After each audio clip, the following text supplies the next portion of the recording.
And so talk a little bit. You stopped using cocaine in 1984? I tried the sobriety route in 1984.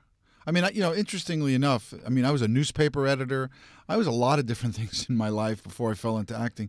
I'd never heard AA or any of those things before in my life, which is so bizarre when you think about it. Jack Anderson's article, I never read it. I mean, I didn't know anything about it. But in 1984, my life, I was on the express train to hell.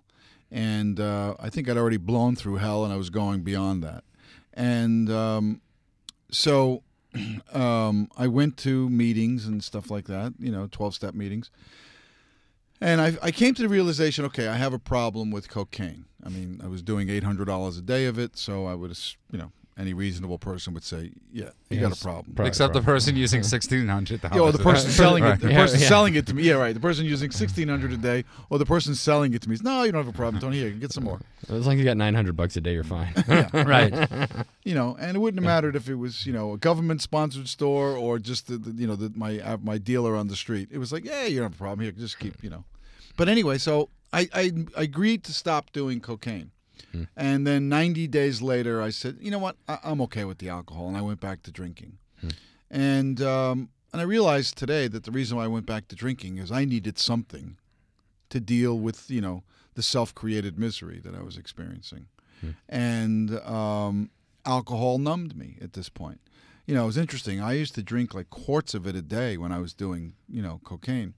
And then little by little, after cocaine was out of my system, my capacity for alcohol diminished by 2/3. Right. Well, they actually make a different drug together.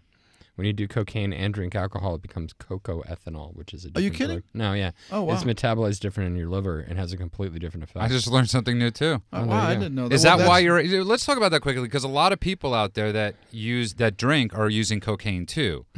So what happens? Because I never. Are you able to drink? The two drugs mix, right, and they actually combine to make a different type of drug. And that helps you drink more. And it's metabolized differently in the liver. So, yeah, and obviously cocaine's an amphetamine and alcohol's a depressant. So you offset the depressant effect with the amphetamine, and therefore you can drink a hell of a lot more. Oh, boy, could I drink a hell of a lot more. Yeah. And people actually get triggered highly by alcohol because it doesn't feel completely right. They're missing that little extra bit that makes it cocoethanol, and then all of a sudden that's the drug they really want, the mixture of the two. Well, or if they just do coke, they don't feel quite right because they get jittery and they don't have that calming effect. Well, it's 2 years. I mean, at the end, it was 2 years in a row of that sort of cocktail. And then it got to the point where the cocaine, nothing was happening. I mean, I guess I had reached the saturation point.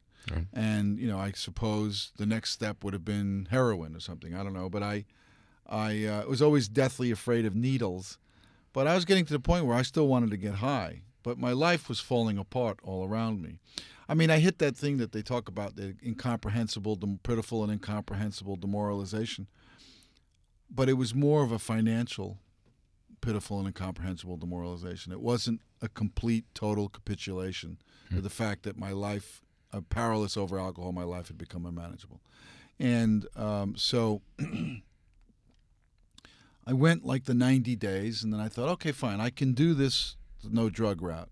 And I realized how destructive it was. And, I even said something, I'm a college graduate, and I even said something as lame as, well, cocaine's against the law. I mean, alcohol isn't.